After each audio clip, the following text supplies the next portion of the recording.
Hey everyone, now let us discuss about the significance of forensic toxicology. इसके पहले भी हमने 2 और लेक्चर्स बनाए हुए हैं फॉरेंसिक टॉक्सिकोलॉजी पे, जिसमें हमने क्लासिफिकेशन ऑफ पॉइजन और टॉक्सिकोलॉजी के डिफरेंट फील्ड्स का क्लासिफिकेशन डिस्कस किया है. You can check out the playlist. ठीक है, चलो let us proceed with the lecture. Forensic toxicology में हम क्या करते हैं, मेनली देखो इसका वर्क क्या होता है, मैकेनिज्म. अच्छा, ये जान लो कि सिग्निफिकेंस का मतलब क्या है, किसी भी चीज़ की इंपॉर्टेंस, किसी भी चीज़ का महत्व.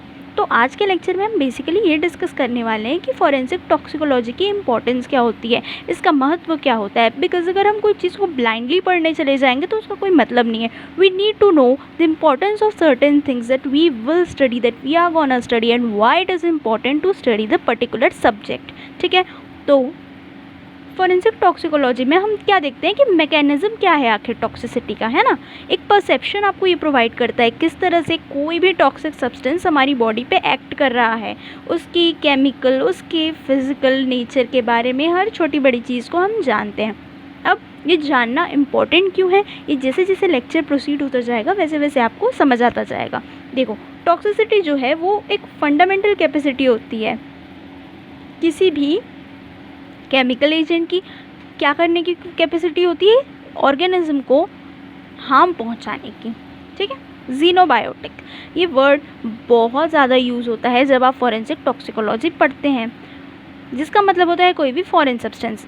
अब एक फॉरेन सब्सटेंस जब बॉडी में या फिर इन्वायरमेंट में ही क्यों ना इंट्रोड्यूस कर दिया जाए, तब वो टॉक्सिसिटी कॉज करता है. जीनोबायोटिक में कोई ड्रग हो सकता है, कोई केमिकल हो सकता है, कोई पॉइजन हो सकते हैं. Naturally occurring poison means it can be a plant, it can be animal poison.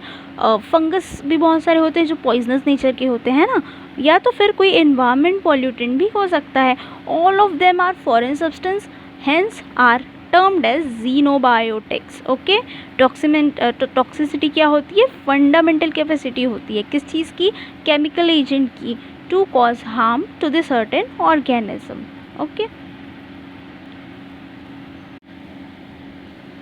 हर एक सब्सटेंस की एक टॉक्सिसिटी रेटिंग होती है.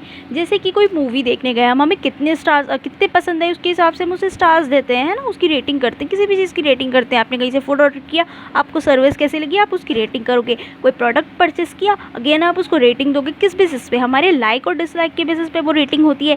सिमिलरली कोई भी टॉक्सिक सब्सटेंस को भी हम रेटिंग देते हैं. उस रेटिंग को हम कहते हैं टॉक्सिसिटी रेटिंग. मतलब कि उस सब्सटेंस के टॉक्सिक नेचर के बेसिस पे ये रेटिंग डिसाइड हो रही है. तो ये एक जस्ट आर्बिटरी रेटिंग होती है ना, ऑफ द डोज या तो फिर exposure level which is causing effect to the organism. तो अब ये रेटिंग भी हम 3 तरीके से दिए हैं. क्या क्या, super toxic, highly toxic, moderately toxic. Super toxic, बहुत ज़्यादा टॉक्सिक है वो सब्सटेंस, उसकी स्मॉल अमाउंट भी इनफ होती है to cause death of a person, है ना. ये तो फिर फेटल एक्शन शो कर सकता है बहुत स्मॉल अमाउंट में भी. Then highly toxic and moderately toxic. Highly toxic comparatively less होता है then super toxic. Moderately mediocre है ना, एक सर्टेन डोज होगी उसकी जो हार्मफुल होगी. बिलो दैट डोज वो हार्म नहीं कॉज करेगा. ठीक है, तो these are the main 3 terminologies that you should know before we begin with the chapter. ठीक, और सबसे कॉमन जो कंसर्न है that is acute toxicity. Poisoning जो है ये सबसे ज़्यादा कॉमन कॉज बन चुका है मेडिकल इमरजेंसीज़ का वर्ल्ड वाइड. ठीक है, थाउजेंड्स ऑफ जो केमिकल्स हैं या तो फिर इस तरह के फार्माकोलॉजिकल एजेंट्स हैं वो यूज़ किए जा रहे हैं. ठीक है, इनका यूज़ इंक्रीज़ होता जा रहा है. इनका यूज़ देखो कोई अच्छे पर्पज़ के लिए तो हो रहा है, ठीक है, दैट्स अनदर मैटर, बट इसका यूज़ पॉइजनिंग के लिए भी किया जा रहा है. कोई भी मेडिसिन पॉइजन बन सकती है जब वो एक सर्टेन डोज को एक्सटेंड कर देती है, एक्सीड कर देती है. तो this is the main cause of poisoning. Okay, and it is one of the widely used substance in order to cause death of the person. So the incidences of poisoning and substance abuse have gradually increased over our country in past few decades. इसको homicide के लिए ज़्यादातर use किया जाता है. Homicide मतलब कि किसी को मारने के लिए पॉइजन का बहुत ज़्यादा यूज़ किया जाता है. और देखो इसका एक और रीज़न भी ये हो सकता है कि पॉइजन बहुत ही ईजिली अवेलेबल होता है. ये ईजीएस्ट फॉर्म होता है किसी की भी डेथ कॉज करने का. इसमें तो ना ही आपको ज़्यादा इसमें, हाँ, और पकड़ाने की चांसेस भी इसमें थोड़े से तो कम रहते हैं as compared to other modes of homicide, which is why it is widely preferred. The information which is being gathered by the toxicological sciences via experience of researchers या तो फिर great toxicologists is of great importance for day to day life, है ना. हमारे लिए तो बहुत important होती है वो सारी information in order to save the life of people, for the healthy being of environment of the people and much more like that. तो फिर आखिर ये नॉलेज किस किस फील्ड में मददगार साबित हो सकती है ये जानना भी बहुत ज़रूरी है ना. तो ये देखो ये सारे फील्ड्स में टॉक्सिकोलॉजिकल नॉलेज आप यूज़ कर सकते हैं in order to prevent the harmful effect of toxins या फिर सब्सटेंस जैसे कंज्यूमर प्रोडक्ट्स. एडल्ट्रेशन बहुत ज़्यादा होता है, कोई ना कोई सब्सटेंसेस टॉक्सिक सब्सटेंसेस आप आजकल हर एक फूड प्रोडक्ट में आपको मिल ही जाएगा. बहुत ही कम ऐसे प्रोडक्ट होते हैं जो एडल्ट्रेशन फ्री होते हैं, है ना. तो कंज्यूमर प्रोडक्ट के केसेस में, ड्रग के केसेस में डोज कितनी होनी चाहिए, थेरेप्यूटिक डोज कितनी है और या तो फिर लीथल डोज कितनी हो सकती है, ये सारी चीज़ें. देन मैन्युफैक्चरिंग के लिए, वेस्ट क्लीनिंग के लिए and civil dispute, broad policies, ऐसे बहुत से फील्ड है जहाँ पे टॉक्सिकोलॉजिकल नॉलेज का ग्रेट यूज़ होता है या फिर वाइड एप्लीकेशन देखा जा सकता है. ठीक है, चलो let us move ahead. Proper diagnosis बहुत ही इंपॉर्टेंट होती है. लिविंग बीइंग के लिए तो होती ही है बट डेड पर्सन के लिए भी होती है. अब आप सोच रहे होंगे डेड पर्सन के लिए, भाई डेड बॉडी के लिए क्या इंपॉर्टेंट है आखिर डायग्नोसिस. तो देखो कौन सा पॉइजन यूज़ किया था, अगर इसकी आपको नॉलेज होगी तो आप हो सकता है इसके ट्रीटमेंट, इसका डोज, इसका कॉज सब कुछ पता कर सकें एंड फर्दर आगे होने वाले हम ऐसे किसी भी पॉइजन से डेड या फिर कोई भी एक्सीडेंटल डेड या किसी भी टाइप की डेथ हो उन सब चीज़ को प्रिवेंट कर सकते हैं. तो अभी की नॉलेज फ्यूचर के लिए एक रेमेडी बन सकती है. नाउ पॉइजनिंग के केसेस में इन केस अगर कहीं हमें लिविंग बॉडी से सैम्पल्स लेने हैं, कलेक्ट करने हैं, तो हम क्या क्या प्रेफर करते हैं, बॉडी फ्लूइड्स. कोई भी बॉडी फ्लूइड्स हो सकता है. बेसिकली हम ब्लड ज़्यादातर प्रेफर करते हैं. Traditionally blood as a body fluid is used for extraction of या तो फिर to in order to figure out कि what poison is being used in the case. Gastric lavage या फिर बकल जोन यानी कि that oral cavity, even that could be a great source of poison detection I mean. And in case of dead body simply stomach content, बोल या फिर visceral samples भी बहुत important होते हैं. जैसे किडनी का आपका हो गया या तो फिर इंटेस्टाइन हो गया, है ना. You can take that samples as well. In case of cadaver, vitreous humour, देखो विट्रस ह्यूमर जल्दी डिग्रेड नहीं होता. जब कोई भी बॉडी डिकम्पोज होने लगती है एंड वो प्यूट्रीफैक्शन स्टेज में पहुंच जाती है तब it is very difficult to detect the poison. वैसे केसेस में क्या होता है ना, हम उसका यहाँ पे दिया हुआ है, ऐसे केसेस में एक ऑल्टरनेटिव की तरह हम सिंपली यूज़ कर सकते हैं उसके बोन मैरो को. बोन मैरो जो होगा वो भी ड्रग डिटेक्शन में हेल्पफुल होता है इन केस ऑफ प्यूट्रीफाइड बॉडी, क्योंकि प्यूट्रीफाइड बॉडी में आप कहाँ से उसका स्टमक कंटेंट लोगे, है ना, कहाँ उसका विजुअल सैंपल ढूंढोगे या तो फिर बायोलॉजिकल कोई फ्लूइड एक्सट्रैक्ट करोगे. No, it is not possible in case of a putrefied body.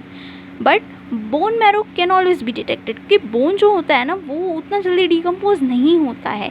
Even जब आप मास डिजास्टर के केस में देखोगे ना, कहीं एरोप्लेन क्रैश हुआ है ऐसा कुछ भी, तब भी बोन कहीं ना कहीं थोड़ा बहुत ही सही आपको मिल सकता है जहाँ से हम डीएनए एक्सट्रैक्ट कर सकते हैं. ठीक, तो सिमिलरली पॉइजन के ट्रेसेस भी मिल सकते हैं. फिर again that vitreous humour degrade slowly. Vitreous humour कहाँ पाया जाता है, आइज़ में पाया जाता है. तो कैडेवर के विट्रस ह्यूमर से भी हम ड्रग डिटेक्शन कैरी आउट कर सकते हैं. Then again same thing, science of toxicology is expanding, it is an emerging field as I have already told you. ठीक, तो it includes the risk involved in the use of pharmaceutical products as well, then pesticide and food additives, as well as study of occupational poisoning. Occupational poisoning is also studied under the forensic toxicology. Exposure to environment pollutant and the effect of radiation, then biological and chemical welfare.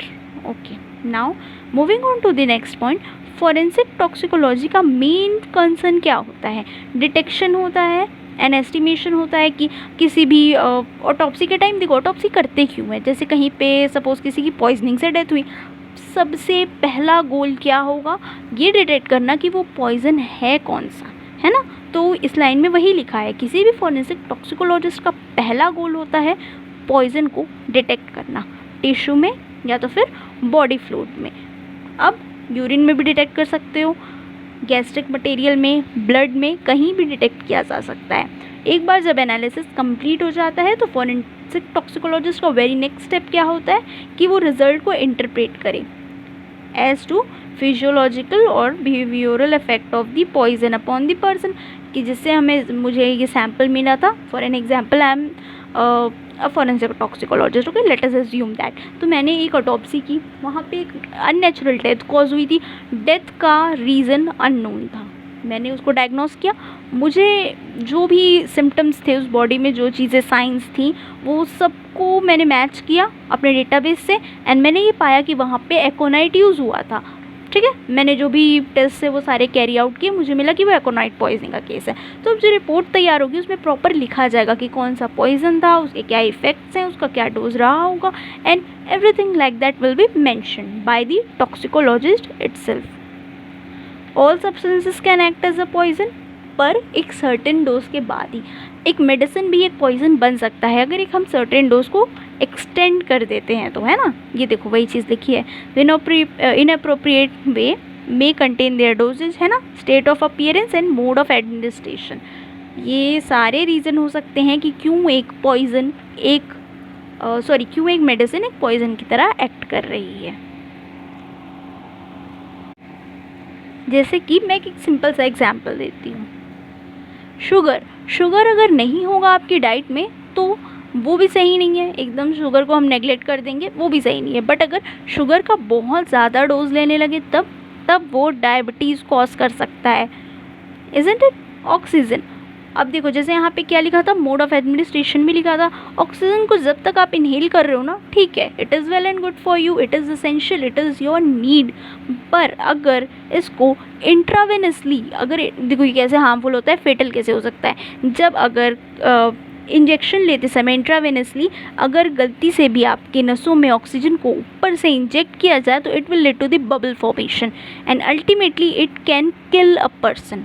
तो सोचो, जो oxygen आपकी life के लिए essential होता है वही अगर मोड ऑफ एडमिनिस्ट्रेशन में गड़बड़ हुई तो फेटल बन सकता है ना। तो this are the reasons why it is being said that everything can act as a poison.